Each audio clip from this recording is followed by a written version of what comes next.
시청자 여러분 안녕하십니까?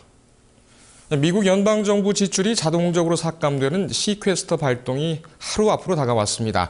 의회 지도부와 백악관이 대책협의에 들어갔지만 결과는 안개 속입니다.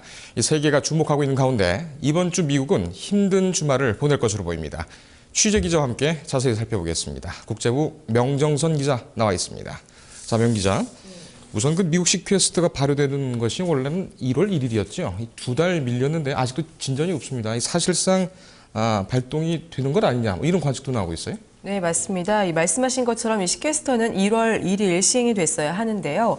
이 세금 인상과 예산 삭감을 동시에 진행하면 미국 경제 회복세에 타격을 줄 것을 우려해서 이 시한을 3월 1일로 미뤘습니다. 하지만 오늘까지 어떤 조치가 없으면 시퀘스터는 자동 시행되게 되는데요. 이 발등에 불이 떨어진 버락 오바마 대통령은 이 시퀘스터 해법을 마련하기 위해서 다음 달 1일 이 백악관에서 의회 지도부와 만나기로 했습니다. 해법이 전격적으로 마련이 되면 올해 초에 그랬던 것처럼 주말을 활용해서 이 충격을 최소화할 수 있을 것으로 보입니다. 네. 근데 만약에 합의가 이루어지지 않게 되면은 이제 시퀘스터가 발동이 되겠죠. 그러면은 상당히 그 시장이 좀 충격을 많이 받겠는데 이때 파장은 어떨 것으로 지금 전망되고 있습니까? 네, 맞습니다. 이 시퀘스터가 여야 합의 없이 3월부터 바로 이제 발동이 되면 2014년 회계 연도가 끝나는 9월 30일까지 이 국방비 460억 달러, 또 일반 예산 390억 달러, 총 850억 달러가 삭감이 됩니다. 네. 지금 환율로 계산을 하면 우리나라 돈으로는 한 92조 550억 원이 깎인다는 얘기인데요. 네. 최근 오바마 미국 대통령은 연방정부의 문을 닫을지도 모른다는 말을 하러 다니느라 바쁘다고 합니다. 네. 과장이 조금 섞여 있기는 하지만 시퀘스터가 발동되면 당장 국방부 소속 민간 근로자 80만 명과 연방 공무원 65만 명이 이르면 4월부터 최대 22주 동안 일주일에 하루씩 무급 휴가를 써야 할 처지입니다. 이렇게 하면 무급 휴가자의 올해 임금을 20%까지 줄일 수 있기 때문인데요. 또 교육 예산이 삭감되면서 저소득층의 자녀 교육 기회가 박탈되고 교사 10,000명의 일자리도 위협받을 수 있다고 합니다. 문제는 이런 추세로 10년간 1조 넘는 정부 지출이 삭감된다는 것인데요.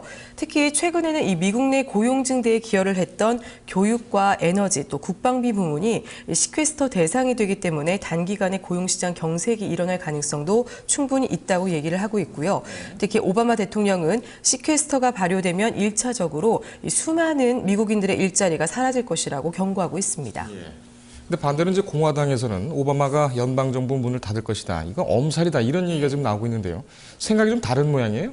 예, 맞습니다. 공화당은 오바마 행정부가 마치 하늘이 무너질 것처럼 과장하고 있다면서 비판을 하고 있는데요.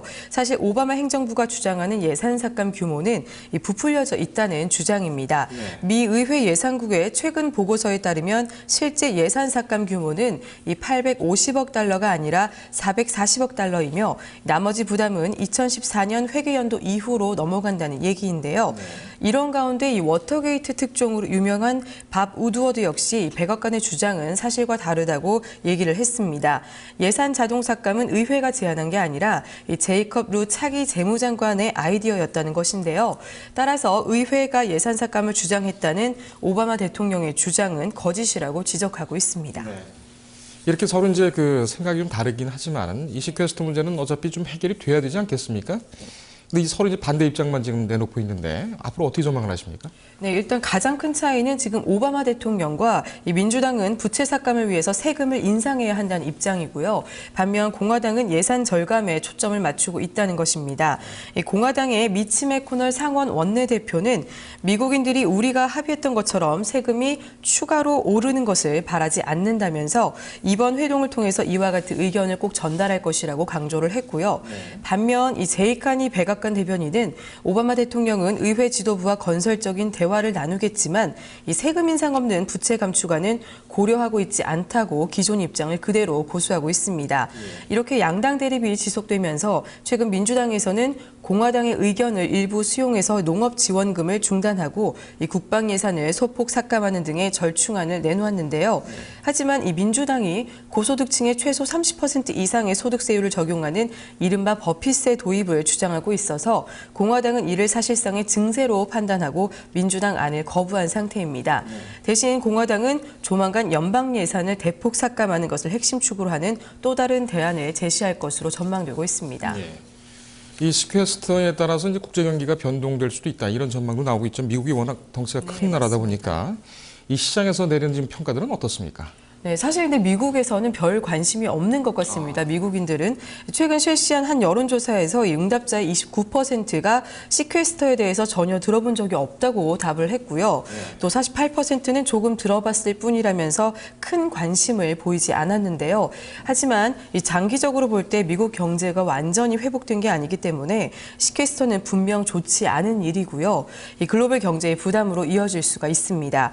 이에 대해서 국제신용평가사 피치는 이 시퀘스터가 발동이 돼도 미국의 신용등급이 당장 강등되진 않겠지만 논란이 장기화될 경우 미국의 최고 신용등급을 장담할 수 없다고 경고를 했고요.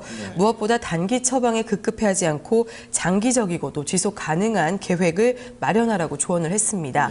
또한 벤 버냉키 연방준비제도 이사회 의장 역시 최근 의회에 출석을 해서 시퀘스터가 현실이 될 경우에 연준의 경기 부양책이 그 충격을 상쇄하기엔 역부족일 것이라면서 빠른 합의를 촉구했습니다. 오바마 대통령이 재선에 성공을 하면서 재정절벽 문제 때문에 상당히 고생을 했는데 이번에 또 하나의 난관에 봉착을 한 것 같습니다. 어떤 결론이 나올지 이번 주 좀 자세히 좀 살펴봐야 되겠네요. 명 기자 오늘 잘 들었습니다. 네, 고맙습니다.